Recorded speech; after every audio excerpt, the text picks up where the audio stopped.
pas selon les conseils des méchants, qui ne s'assied pas en compagnie des moqueurs, mais qui trouve son plaisir dans la loi de l'Éternel et qui la médite jour et nuit. Il est comme un arbre planté près d'un courant d'eau, qui donne son fruit en sa saison et dont le feuillage ne flétrit point. Tout ce qu'il fait lui réussit. Il n'en est pas ainsi pour des méchants. Ils sont comme la paille que le vent dissipe. C'est pourquoi les méchants ne résistent pas au jour du jugement, ni les pécheurs dans l'assemblée des justes. Car l'Éternel connaît la voie des justes et la voie des pécheurs mène à la ruine.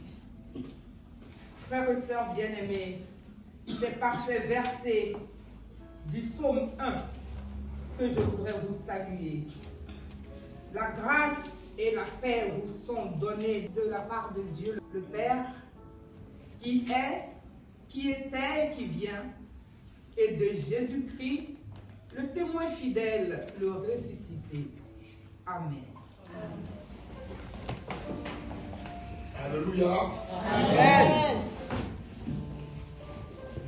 Nous avons prié. Dieu Tout-Puissant, rends-nous attentifs à ton Saint-Esprit, afin que nous apprenions, par le coup de ta parole, à discerner ta volonté et à conformer notre vie aux enseignements de ton évangile. Opère cette grâce, oui Seigneur, opère cette grâce en nous pour l'amour de Jésus-Christ, ton Fils notre Seigneur. Amen. Amen. Ce matin, notre étude va se situer dans le livre de l'Ancien Testament de Samuel, au chapitre 13, versets 1 à 22. De Samuel, chapitre 13, 1 à 22. Je le prends. 2 Samuel, chapitre 13, de 1 à 22. Nous lisons la parole. Après cela, voici ce qui arriva. Absalom, fils de David, avait une sœur qui était belle et qui s'appelait Tamar. Et Amnon, fils de David, l'aima. Amnon était tourmenté jusqu'à se rendre malade à cause de Tamar, sa sœur. Car elle était vierge et il paraissait difficile à Amnon de faire sur elle la moindre tentative. Amnon avait un ami nommé Jonathan, fils de Shimea, frère de David. Et Jonathan était un homme très habile. Il lui dit: pourquoi deviens-tu ainsi chaque matin plus maigre? Toi, fils de roi, ne veux-tu pas me le dire? Amnon lui répondit: j'aime Tamar, sœur d'Absalom, mon frère. Jonathan lui dit: mets-toi au lit et fais le malade. Quand ton père viendra te voir, tu lui diras: permets à Tamar, ma sœur, de venir pour me donner à manger. Qu'elle prépare un mets sous mes yeux, afin que je le voie et que je le prenne de sa main. Amnon se coucha et fit le malade. Le roi vint le voir et Amnon dit au roi: je te prie que Tamar, ma sœur, vienne faire 2 gâteaux sous mes yeux et que je les mange de sa main. David envoya dire à Tamar dans l'intérieur des appartements, va dans la maison d'Amon, ton frère, et prépare-lui un mets. Tamar alla dans la maison d'Amen, son frère qui était couché. Elle prit de la pâte, la pétrit, prépara devant lui des gâteaux et les fit cuire. Prenant ensuite la poêle, elle les versa devant lui. Mais Amon refusa de manger. Il dit, faites sortir tout le monde. Et tout le monde sortit de chez lui. Alors, Amon dit à Tamar, apporte le mets dans la chambre et que je le mange ta main. Tamar prit les gâteaux qu'elle avait faits et les porta à Amon, son frère, dans la chambre. Comme elle les lui présentait à manger, il la saisit et lui dit, viens, couche avec moi, ma soeur. Elle lui répondit, non, mon frère, ne me déshonore pas, car on n'agit point ainsi en Israël. Ne commets pas cette famille.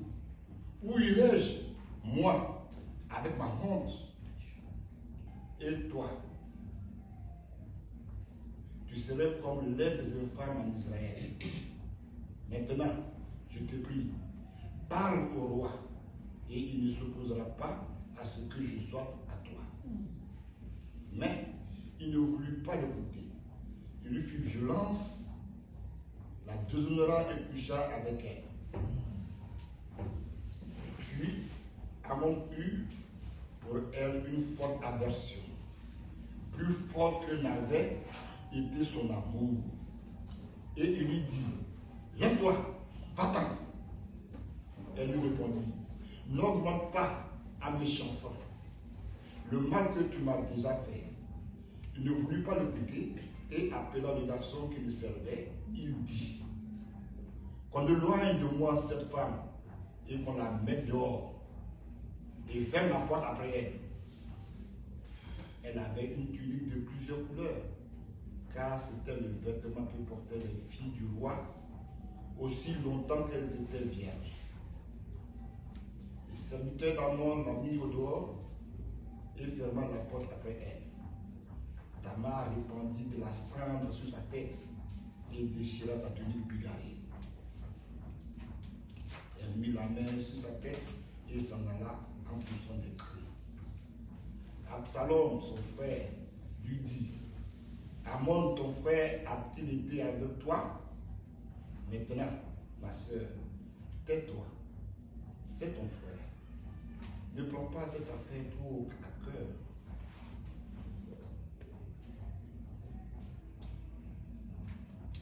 Et Tamar, désolé, demeurait dans la maison d'Absalom, son frère. Le roi David apprit toutes ces choses et il lui fut très irrité. Absalom ne parla ni en bien ni en mal à Amon. Mais il le prit en haine parce qu'il avait déshonoré Tamar, sa sœur. Parole de Jésus-Christ.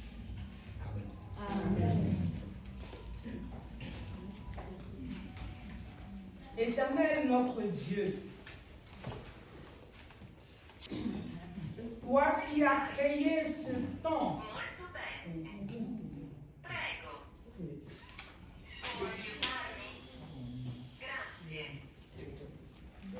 ce temps frais, Seigneur Dieu Tout-Puissant. Et malgré, Seigneur, toute cette fraîcheur, tu nous as permis de venir dans ton sanctuaire. Nous bénissons ton nom. Nous te remercions et te levons. Nous te levons encore plus haut que ce que tu es déjà. Efface ma personne. Fais taire, Seigneur Dieu Tout-Puissant, en moi toute autre voix que la tienne. Car je ne sais rien, je ne connais rien. Et toi seul, Seigneur, pourras tout faire, pourras nous instruire. Tu es l'enseignant. Que que tout ce qui est obstacle à la compréhension de ta parole soit renversé et renvoyé de ce lieu au nom puissant de Jésus. Et que toute la gloire, oui, toute la gloire, te revienne. Amen. Amen.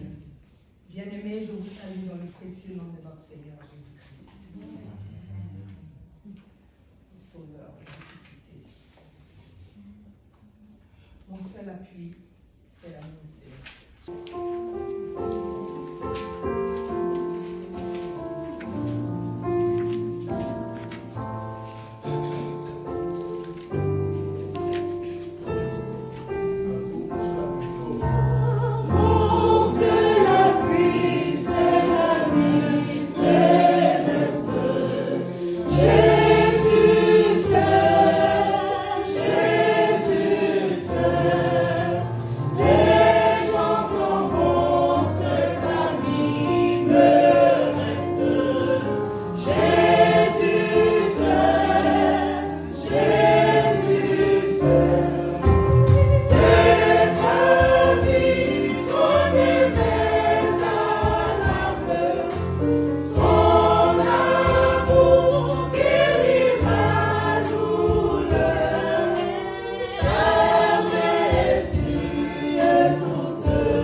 Bien-aimés, notre thème de méditation de ce matin est l'infamie du viol et de l'inceste. J'ai beaucoup souffert quand je préparais ce test.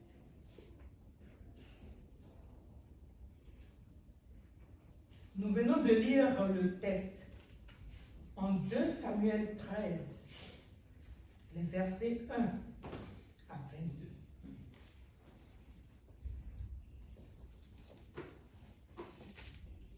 Pendant la lecture de ce test, j'entendais des murmures et j'entendais des soupirs. Parce que je sais que vous étiez vous-même agacés de ce test.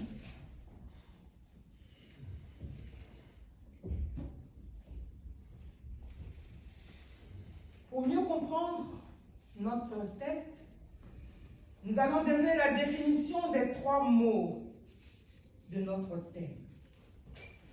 L'infamie, le viol, l'inceste.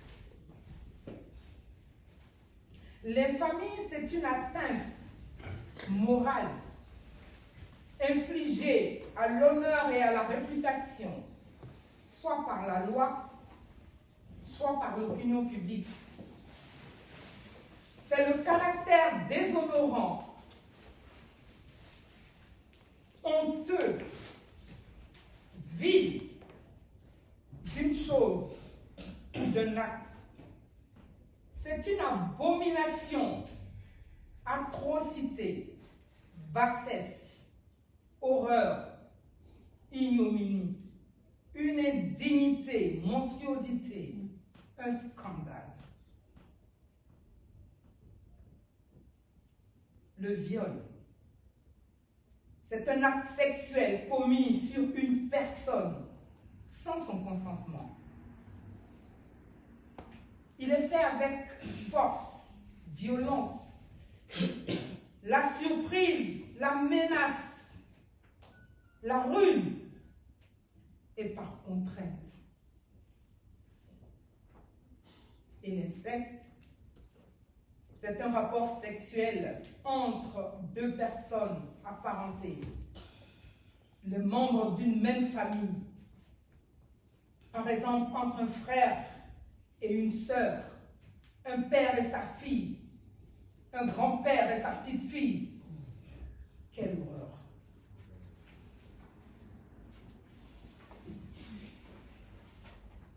L'infamie, le viol, l'infamie du viol et de l'inceste. Bien-aimés, il s'agit de l'histoire tragique de la famille de David, l'homme de Dieu, l'homme selon le cœur de Dieu. Il avait des fils. Son premier, Amnon,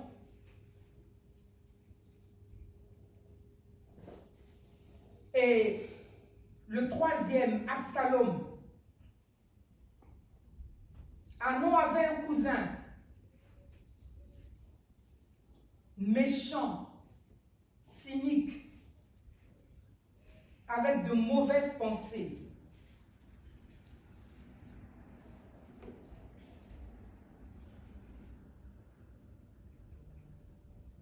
Et ce passage que nous venons de lire parle de ce qui s'est passé dans la maison de David jusqu'au chapitre 19. Et cela révèle les conséquences terribles du péché de David avec Bathsheba.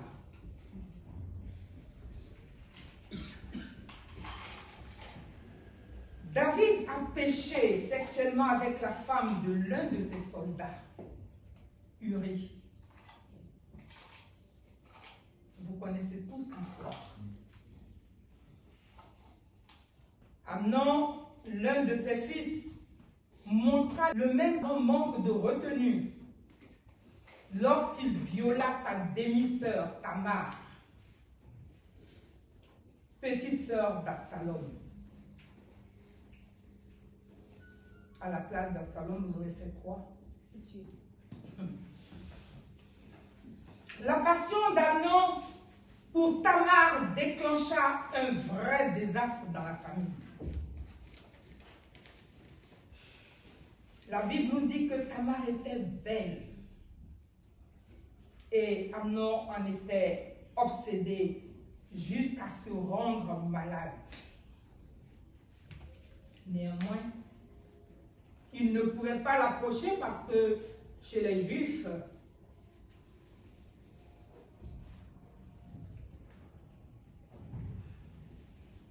les princesses étaient élevées loin de leurs frères.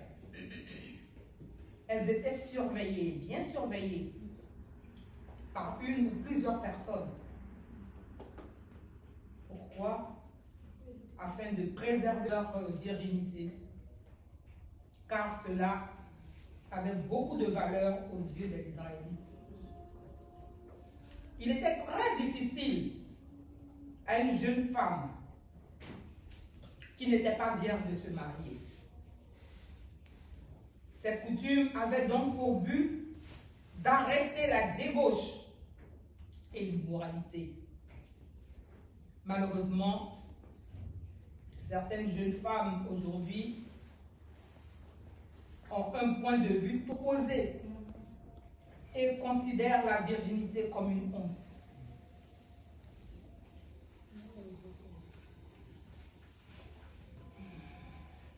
L'Église elle-même ne souligne plus l'importance de la virginité pour ceux qui se marient pour la première fois.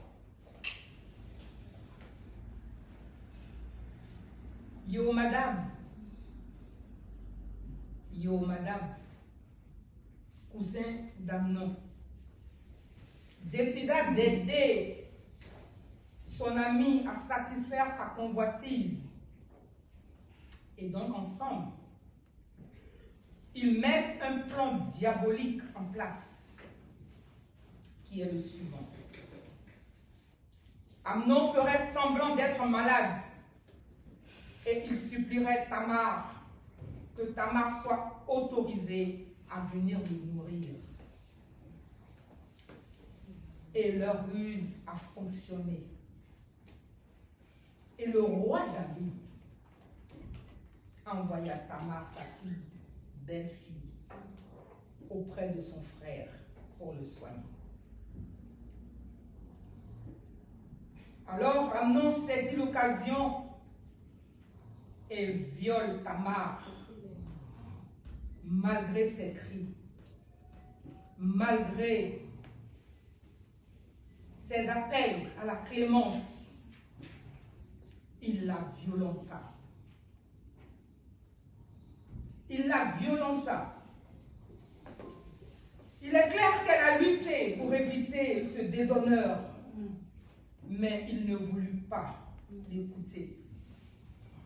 Sa convoitise était à un tel niveau qu'il a oublié que l'acte qu'il va poser serait une mauvaise réputation pour sa grande famille et le sort de Tamar, sa sœur. La situation de Tamar est tristement identique à beaucoup de femmes et à beaucoup de filles violées chaque jour dans le monde. Chaque instant. Certaines sont attirées dans des situations où elles ne peuvent pas résister à leur agresseur. D'autres sont simplement victimes de violences. L'émotion qui avait été décrite comme l'amour. Oui, j'aime Tamar. J'aime Tamar. Oui, de l'amour au verset 4 de notre texte se révéla finalement n'entre qu'une pulsion passagère. Après avoir couché avec elle, après l'avoir déshonorée, Amnon éprouva de la répulsion pour Tamar et la fit jeter dehors de son appartement, hors de son appartement.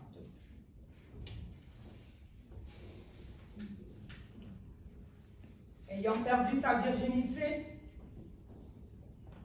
elle avait perdu son honneur et probablement toute chance de sécurité, d'amour et de mariage. Alors, Tamar déchira sa robe et répandit de la cendre sur sa tête en signe de deuil. Et elle criait.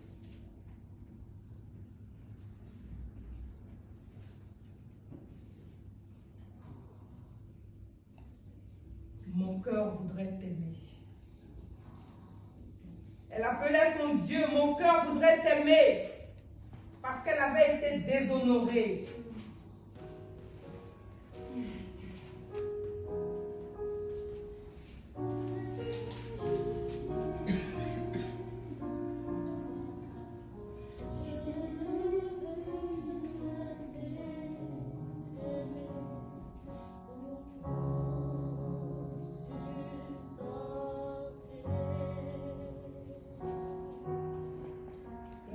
Elle a prié.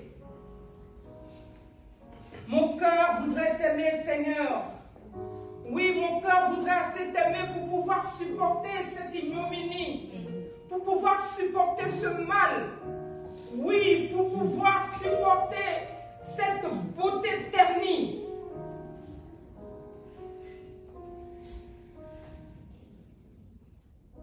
Et sur son chemin, elle rencontre son grand frère, Absalom, qui vit sa détresse et a pris la conduite de son demi-frère. Voilà encore là le problème des familles recomposées, où il n'existe pas d'amour, où il n'y a rien de bon, où certaines veulent le mal des autres, comme chez David. Alors Absalom offrit un abri à sa sœur dans sa propre maison. Mais il se mit à haïr intérieurement Amnon, son frère, pour ce qu'il lui avait fait. et prépara sa vengeance. David, son père aussi, apprit cela et fit très en colère contre Amnon d'avoir abusé de sa sœur Tamar. Mais David resta passif. Il ne prit aucune mesure de sanction contre son fils. Son propre forfait à l'égard de Bathsheba et le meurtre de son mari lui avait fait perdre sa confiance dans l'autorité qu'il avait pour punir Amnon.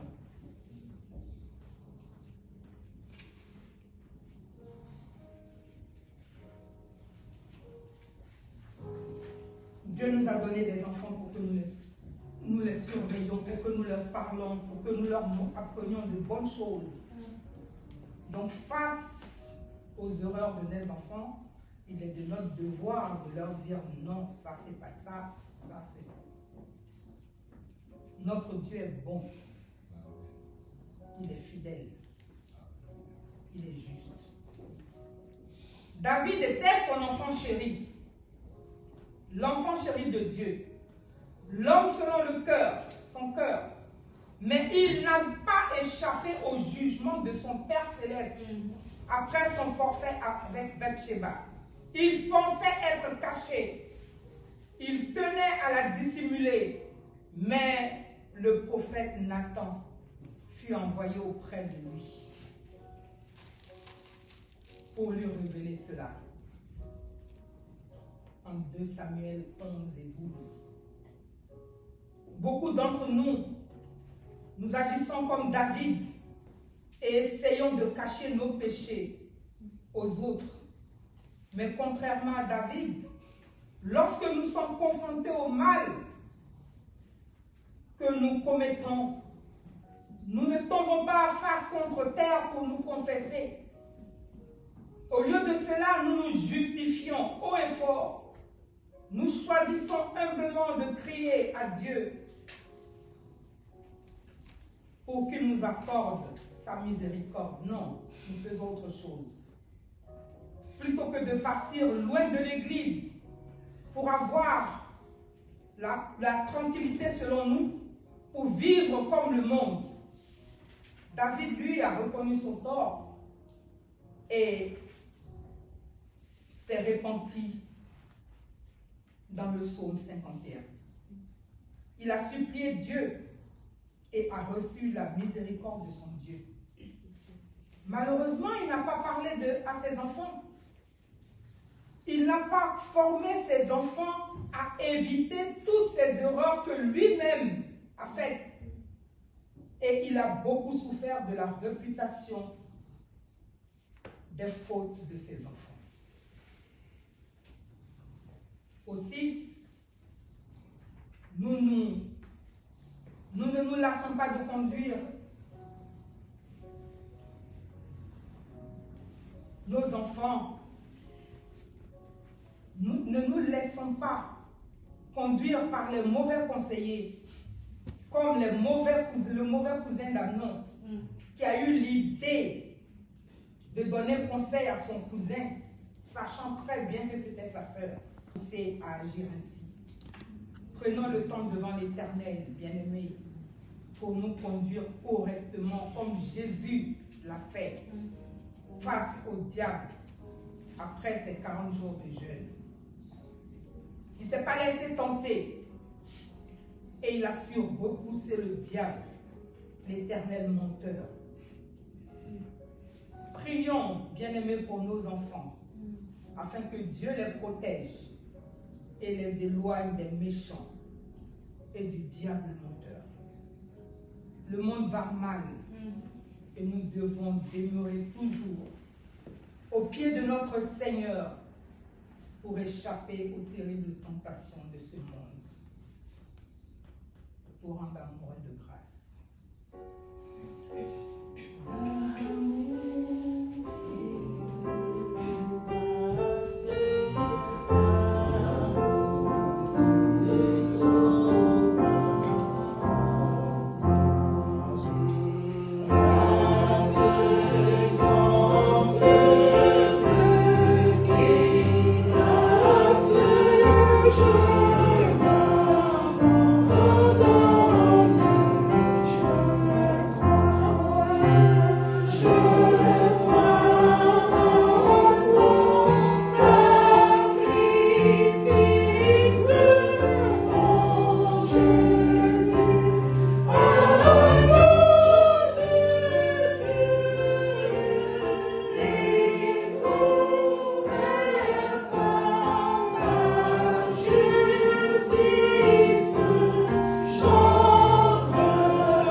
Amen.